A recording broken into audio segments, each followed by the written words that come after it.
So, ang topic po natin dahil sa ito, mabahagi ko sa inyo sa mga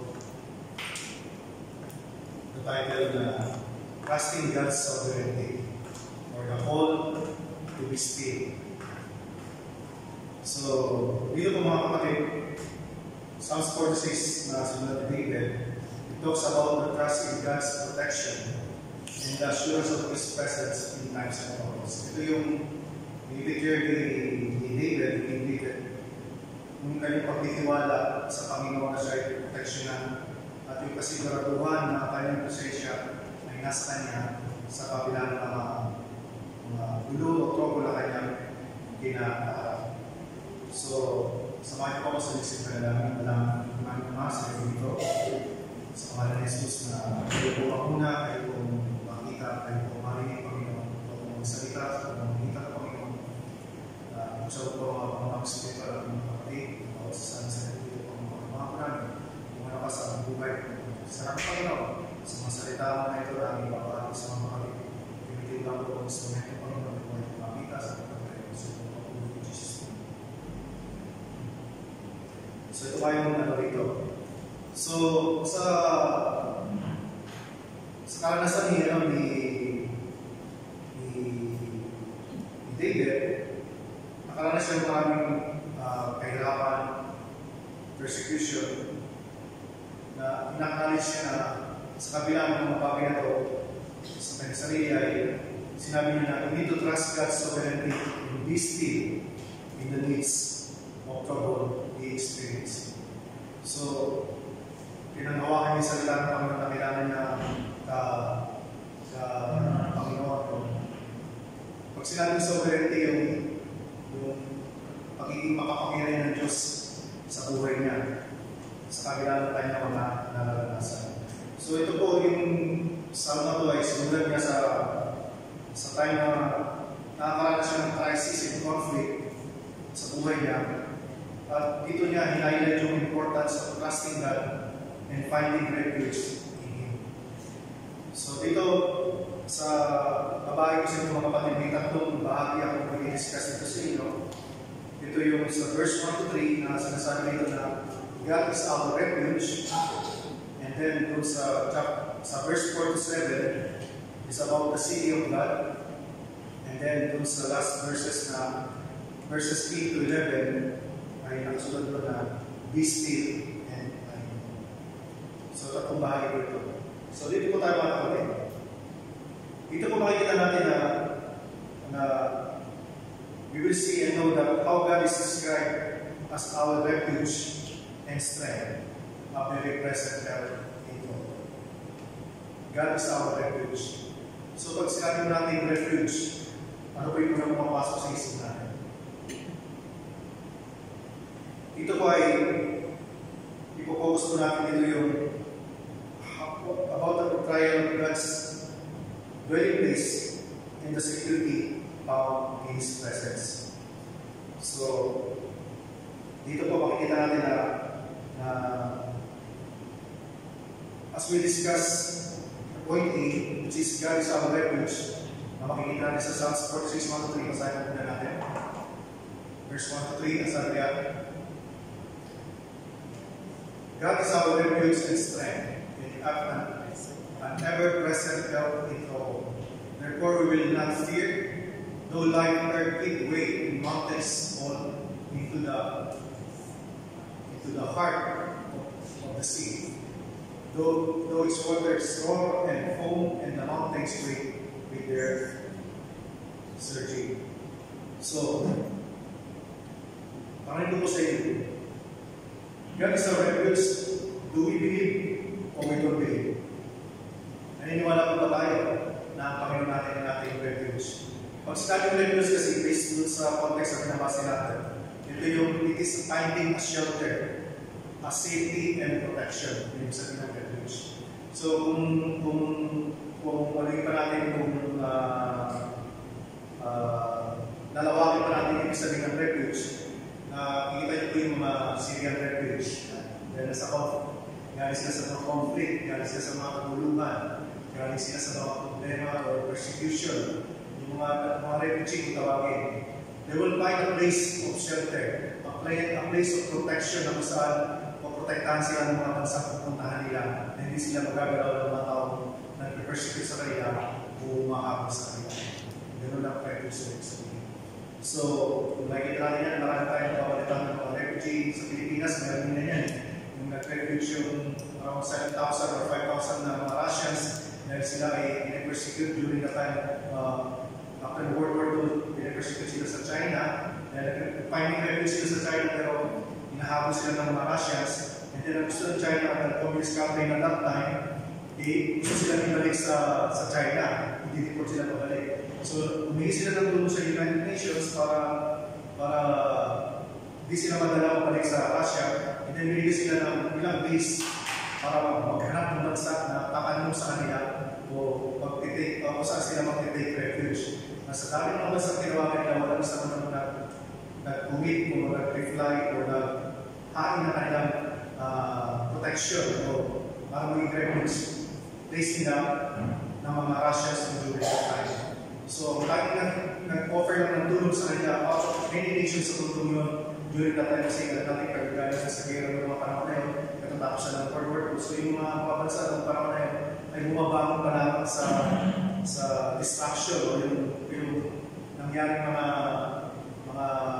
pagkawasak ng World War II. So, ang tayong bansa na nag-commit lang sa mapagin na si President Pedro Quirino, which is the President of the Philippines. At binigyan niya ng refuge na siya nagkandong at tumanggap sa mga Russian refugee na pumunta sa Pilipinas. Siguro tayo Bisaya kayo, sa Bisaya sila pumunta sa Pilipinas sa Samar. Kung sa isang island doon, kung sila nag-take refuge yung 5,000 Russians nila. So it takes many years bago sila nakabalik sa iba't ibang lugar o sa ibang bansa na aambon sa kanila to take refuge. Kaya dito sa atin, sa panahon natin ngayon, nangyayari pa rin yan. Maraming nag-take refuge from Africa, to Europe, yung mga galing sa mga conflicts, galing sa mga persecution. Diyan na makikita natin yung mga tao na nagkaroon sila ng tanggungan. So, base sa pinag-natin sa lahat ng panagawa ng kanila, so, refuge dito sa ating is finding shelter, safety, and protection. So when we refer to God as our refuge, kung ito sa mga natin, we acknowledging Him as our place and security and strength. Amen po ba? Acknowledge natin ang ating Panginoon ay isang place ng security o yung presence niya. Kasi kung ating refuge yung presence niya, ang place of our security and strength. Para saan? Wala sa mga physical world, chaos, yung mga chaos na nakikita natin sa ating paligid, like wars, sabi nga dyan, earthquakes, mountain shaking, and rolling seas, etc. The only place that we can find refuge is in the presence of God. Amen? Kasi kahit anong nararamdaman natin at nakikita sa paligid natin, may mga rumors na hindi maganda sa paligid natin, but if we are still, if we are in the presence of God, taking refuge in His presence, nothing can move us. Amen. Ito yung nangyari kay David. Doon nagtatalo siya sa loob ng kwento. Nararamdaman niya na yung paghabol sa kanya ni King Saul para patayin siya. Kasi tumatakas siya patunda sa kay King Saul. Gusto siya patayin. He take refuge in the presence of God. Kaya isulat ito sa akin. So, another thing is yung life challenges and uncertainties. Maliban ito sa mga physical things na nakikita natin sa paligid natin.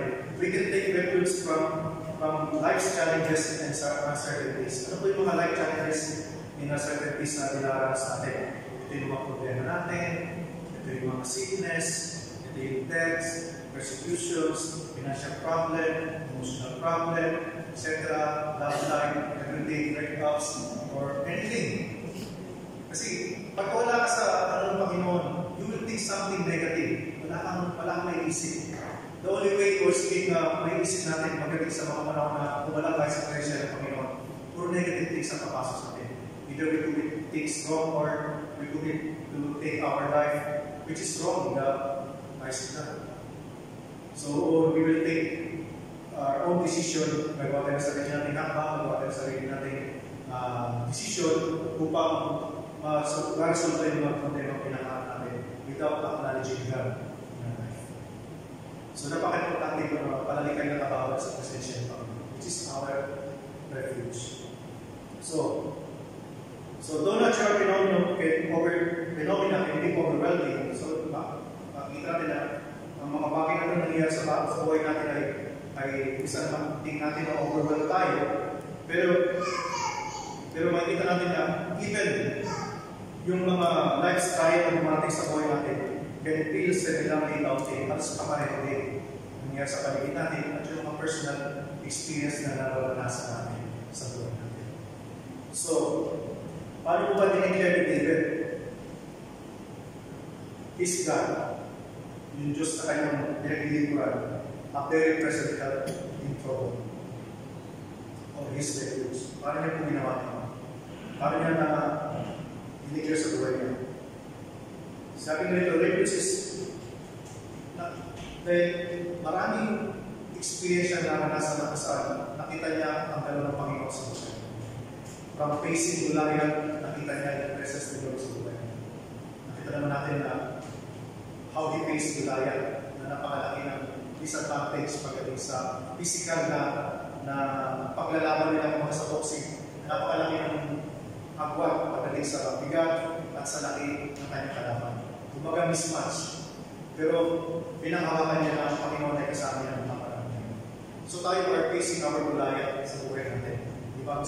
Na-overwhelm tayo ng mga Goliath na sa buhay natin. Kung sabi nga, pero pelikula, diba? Facing your giant, diba? You have to face our giant. Huwag mong yung kinakaharap natin ng mga pagsubok sa buhay natin. So,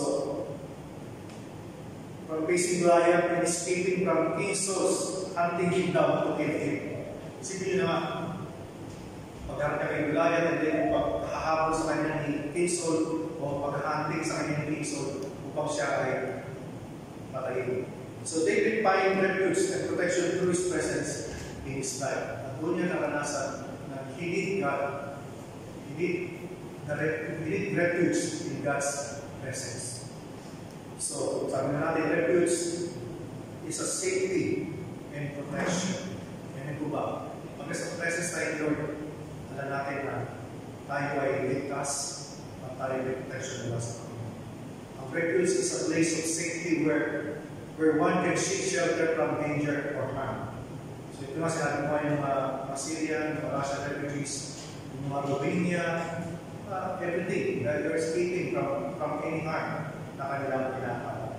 So in biblical sense, being God as our refuge signifies that He provides a secure haven for His people amidst life trials and challenges. So kahit ano pang dumating sa buhay natin ng mga problema, magkikilit-balikan mo lang yan kasi ang Diyos ang kasama. Hindi ka ma-overwhelm ng mga bagay. Pangalawa, meron kang strength and support. Aside from being God as our refuge, you will find strength and support sa Kanya. So being God our refuge implies that we can rely on His strength and support in times of need. Hindi natin kailangan sariling effort. Hindi natin sariling tumangan tayo sa sarili nating lakas, sa sarili nating alaman, sa sarili nating ability, but we have to rely on His strength and support in times of need. He is our very present help in times. So finding refuge is God ay napakadaling bigkasin, pero napakahirap gawin kung tayo ay unang pagtitiwala. Amen po ba? So, just as a physical refuge offers, it offers stability and protection. God offers spiritual and emotional support to His people. So, nagpuprovide ang Panginoon ng emotional support, mga encouraging words sa kanyang mga salita. Tutulungan niya tayo spiritually and emotionally na tayo mga anak niya na nagtitiwala sa kanya. Sabi sa Philippians chapter 4, verse 13, yan pala pababa ko na, I can do all things through Christ who gives me strength. Yan ang po ba? Ay natin gawin mga bagay na ang Diyos ay nagbibigay sa atin. Psalms chapter 18, verse 2. The Lord is my rock, my fortress, and my deliverer. My God is my rock, in whom I take refuge, my shield and the horn of my salvation and stronghold. So Isaiah 41:10.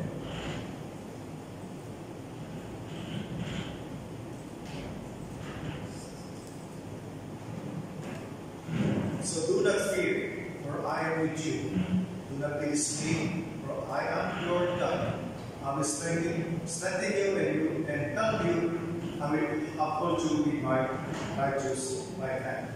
Sa Psalms 28 verse 7, napakaraming word of encouragement from the Lord. Amen po ba? Para makikita natin talaga nagmumuni-muni tayo sa kanyang masalita. Every time we are experiencing something hard sa buhay natin, we can rely on the Word of God. We can rely on His Word. We can rely on His promises. Sabi dyan, the Lord is my strength and my shield.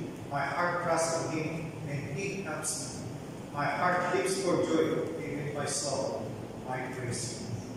So hindi po tayo malulungkot, hindi po tayo mapalisa, kasi ang Diyos ang kasama natin. Sabi nga, di ba, tumanan ako sa ilog, hindi ako nagdulog, tumanan ako sa apoy, hindi ako masusunod, kasi ang Diyos ang protection natin.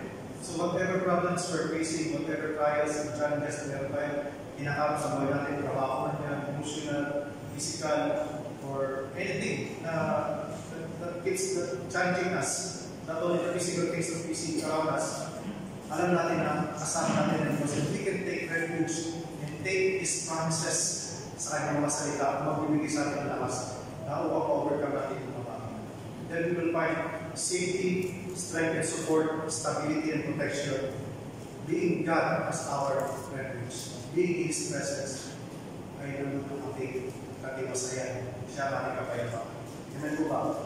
Another thing is, aside from having strength and support, we have trust and confidence to God. Meron tayong trust and confidence tiwala sa Kanya. Of course, sabi nga rin, seeking refuge in God requires trust and confidence in His character. Hindi ka pwedeng sinabi lang. Kailangan, meron ka talagang it requires trust and confidence. Dapat meron kong totoong tiwala at confidence sa character ng kung sino ang Diyos na sinasama. Ngayon po ba mga kapatid? Believing that God is trustworthy, na naniniwala ka ng Diyos na mapagkakatiwalaan mo, and capable of providing for all our needs and guarding us from harm. Ano sabi sa Proverbs chapter 3, verse 5 to 6? Ano sabi dyan? Trust in the Lord with all your heart and lean not on your understanding. In all your ways submit to Him, and He will make your paths straight. Another thing is in Isaiah 36:4. Ano sabi dyan? Trust in the Lord forever, for the Lord Himself is the rock eternal. Sino ba yung tinatayuan natin Diyos dito mga kapatid? Isang batong matibay, ang buo. Isang batong hindi kailanman magigiba o awasan. Our rock eternal, more than that. Amen po ba? And then sa Jeremiah chapter 17, verse 7 to 8. But blessed be the one who trusts in the Lord, whose confidence is in Him. There will be like a tree planted by the water that sends out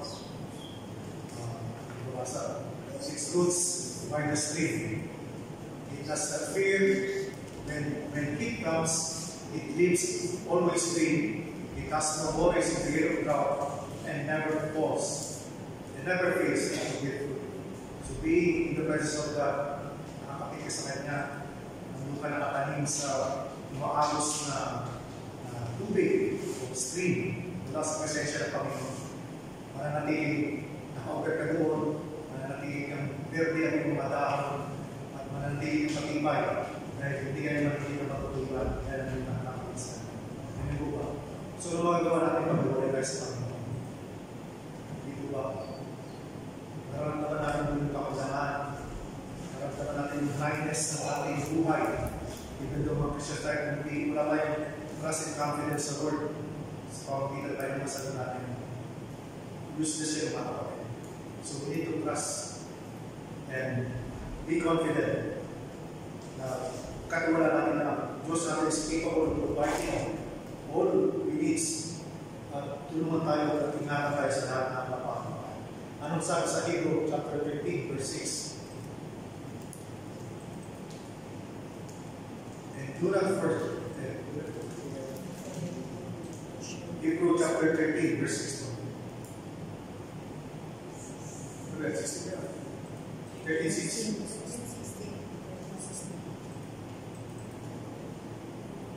So we say with confidence, the Lord is my helper, I will not be afraid. What can we for us do to me? So, ito more na ito mga kapatid, we can declare in our lives. Amen po ba? We can declare ang pagawa natin mga salita. So we can say with confidence, kahit ba natin sabihin ito with confidence, kahit ba natin declare ito, mayroong patitiwala sa Diyos. The Lord is my helper, and I will not be afraid. Baka may mapadala tayo sa cemetery, matakot tayo. Mapadala tayo sa bahay. O pag-ibigsa tayo sa bahay, baka meron tayo makita taas tayo. May makita. So what can be the importance of the ano magagawa ng tao sa akin para kasama ko ang Diyos? So, another thing about refuge. A refuge is a place of retreat. A place of retreat. Ano ba pag sinabi ko retreat? Pag meron din mga sinasalihan ko, retreat. Ano ba pag sinabi ko retreat? Retreat na tatakas ka rin. Ano yung sabihin, yung retreat is, it is a place of retreat and solace. Kapayapaan na encourage ka. Sabi nga rito, it's a place of retreat or it's a place of God's presence. Sabi nga, in God's presence, when we feel overwhelmed or threatened, we can turn to God and for comfort and peace, finding rest in His presence. You will find solace, you will find peace, you will find rest sa Kanyang presensya. Ano sabi sa Matthew 11:29? Ang word niya. Marami tayong leaders sa word niya. Sabi ito, come to me, all you are weary and burdened, and I will give you rest. You take my yoke upon you and learn from me, for I am gentle and humble in heart, and you will find rest for your souls. John chapter 14, verse 7. Peace I leave with you, my peace I give you. I do not give to you as the world gives. Do not let your hearts be troubled, and do not be afraid. Ano ba kanina ng mga Jesus? Nawaganda ng mga balik. Yung word of word of encouragement sa atin na bigyan tayo ng assurance na He is the source of peace. Hindi siya yung bakit na klase na pagbibigay sa iyo ng problems sa buhay mo. In His presence, you will find peace. Sa kanya mo lang makikita na hindi kaya ibigay sa iyo. Peace that this word, binibigyan mo ng temporary lang. Yung mga sispire na temporary lang. The peace that comes from God ay habang buhay natin mararanasan. Eternally mararanasan natin palagi.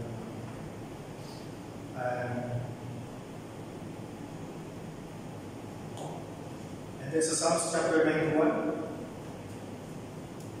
Verse 1 to 2. Whoever dwells in the shelter of the Most High will rest in the shadow of the Almighty. I will say, "Oh, the Lord, He is my refuge and my fortress, my God, whom I trust." Yan po mga kapatid. Napakasarap, di ba? Kung makakami yan Panginoon na kung tayo ay mag-take refuge kay Lord, we will find His presence na doon sa kanyang presensya. Ano natin na siya lamang ang ating kapagkakilala. So, another thing is a very present help in trouble. So, unlike physical refuge that may be temporary or limited, God as our refuge is described as a very present help in trouble. Sabi sa sa Psalms 46 chapter 1, 46 verse 1, na siya ang ating nasabi rito, a very present help in troubles. He is always available. Lagi siya available, and ready to assist us whenever we call upon Him.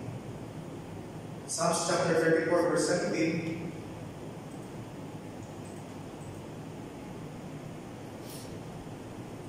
Psalms 34, verse 17. The righteous cry out, and the Lord hears them. He delivers them from all their troubles. We are very present help in troubles. Another thing is the Psalms chapter 15, verse 15.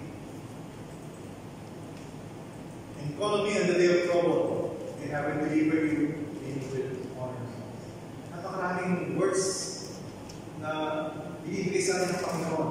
And even David, kasi experience siya ito mga kapatid. Kaya na-share niya sa atin ang mga salitang ito na that will encourage us na tumawag sa Kanya, magtiwala sa Kanya, at bigay sa Kanya yung tamang confidence at trust na kailangan niya sa bawat isa sa atin bilang mga our God is able to deliver us. Then, may gagawin natin sa Psalm 41 din, same thing. Siya ang ating mag-iingat sa atin sa Psalm chapter 41, verse 10.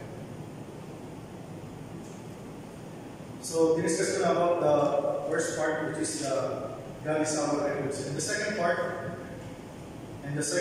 is about the city of God. Nakita natin sa Psalms chapter 46, verse 4 to 7. Anong sabi doon? Sa Psalms 46, verse 4 to 7,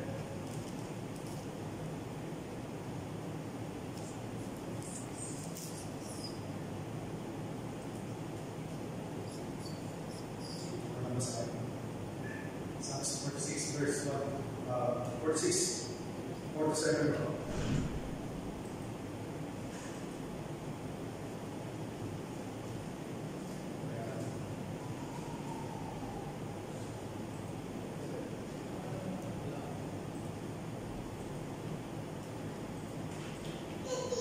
Verse 4, sabi rito,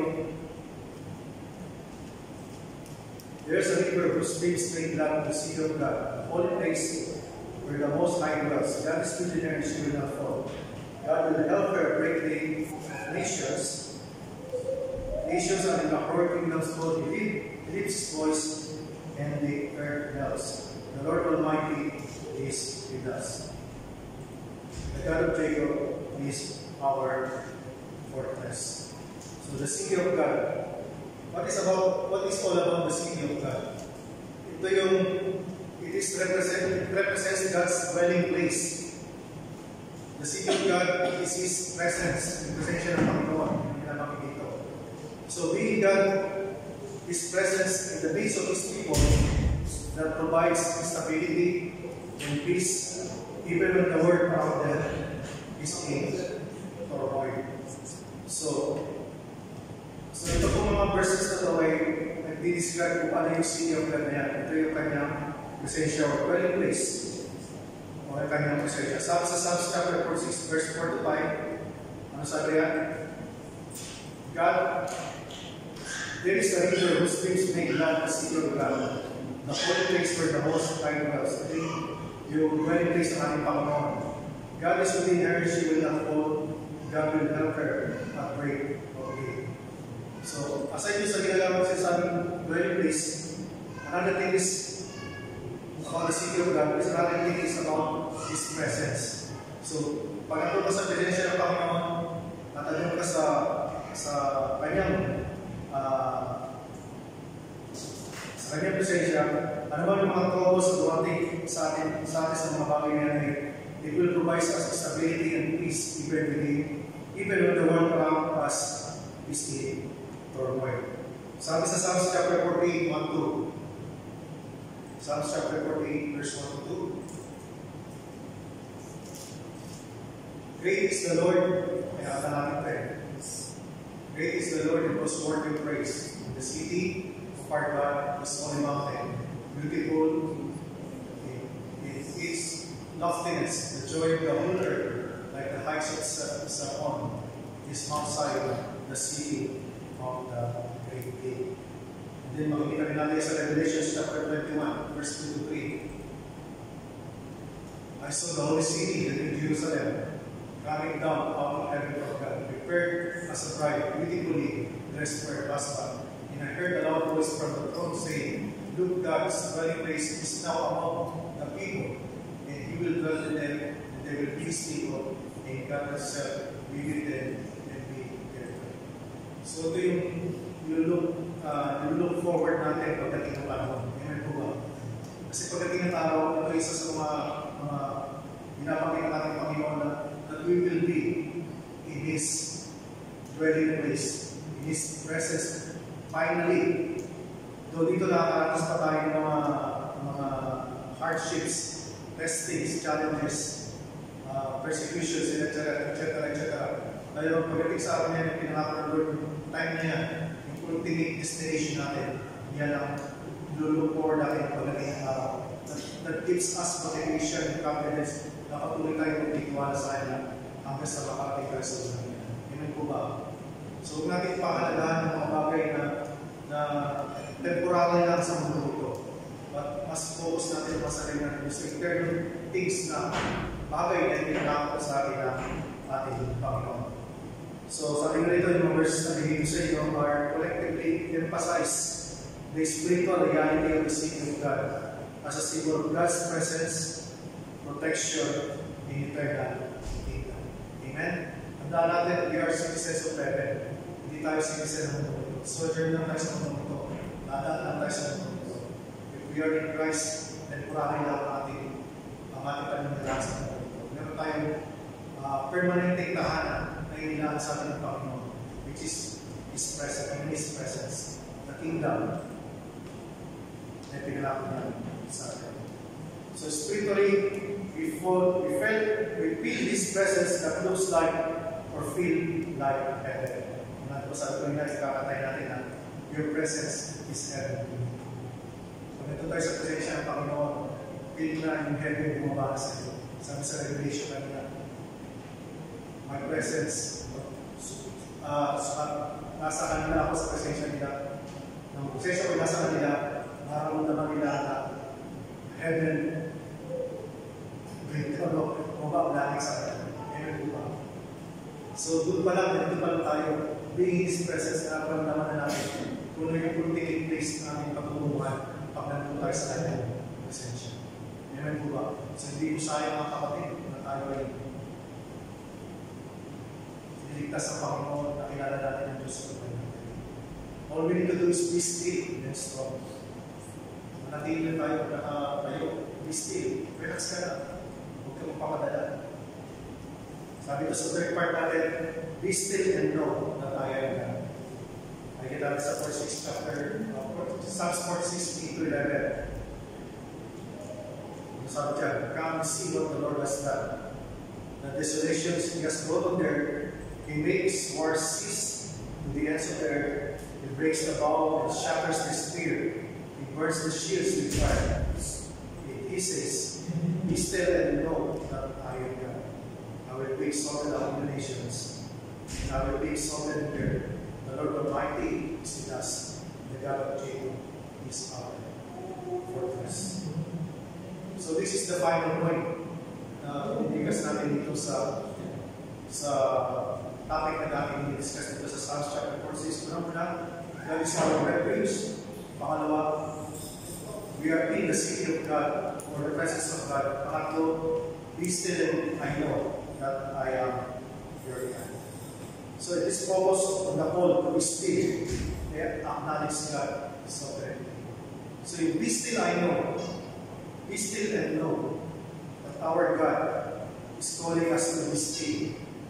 Sinasabihan tayo na, be still. Ano ba po sabi be still? Steady ka lang, relax ka lang, huwag ka mabahala, huwag ka matalanta, kalma. Huwag ka kalma. Kalma ka lang, anak ko kalma. Yun lang. Be still. And acknowledge God sovereignty. Kasi kailangan naman natin i-acknowledge sa pagiging sovereignty niya sa buhay natin. Mas nung hindi mo ina-acknowledge pagiging makapangyarihan ng Diyos at pagiging sovereign Lord sa buhay mo, hindi mo mararanasan yung refuge sa buhay mo. Being in His presence. You will not find refuge in His presence. Amen po ba? So, hindi makakatulong ang anak para ma-settle yung mga problema mo. Hindi makakatulong yung issue, hindi makakatulong. Iba mga bagay na iisip natin na makakasolve ng mga problema o hinaharap natin sa buhay. They are all temporal. But the best solution is being in the presence of God. And be still and know that it is God. Amen? Being still in the midst of chaos. Meron pang nakakita natin na babalitaan sa paligid natin na mga kaguluhan, rumors of war, everything. Be still. Be still in the midst of chaos. Kasi pag sinabing being still is a spiritual posture. Isang spiritual posture po natin yan ng surrender and trust to God.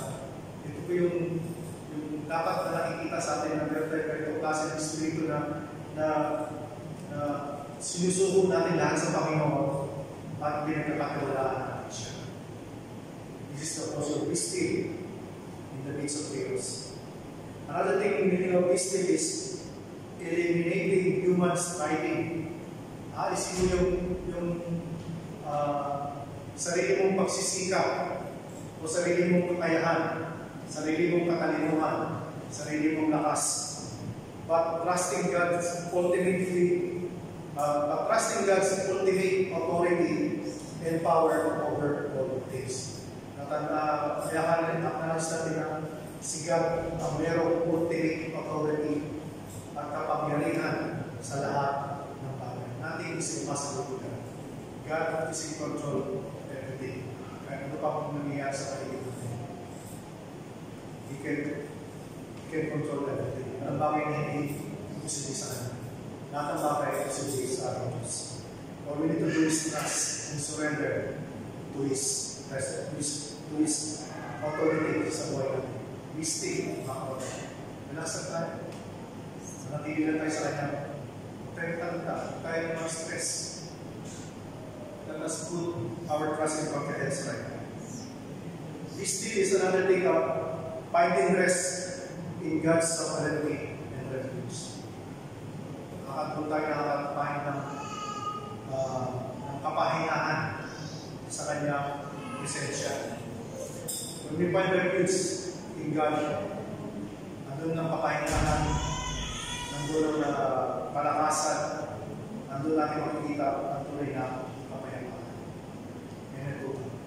Kalmado ng buhay natin mga kapatid. Kaya ano pa lang kakawanan natin yung mga problema, dumadaan sa buhay natin. So iwanan ko yung mga verse ito. Exodus chapter 14, verse 14. The Lord will fight for you, and you need only to be what? Still. The Lord will fight for you, and you need only to be still. Ito yung pinangako ni Lord sa mga Israelites na it can be relevant sa atin bilang man. Dahil paglalaman tayo ng Panginoon, all we need to do is to be still. Be still. Iwala tayo sa kanya. Let's put our trust and confidence in Him. At hindi nga tayo mawawala.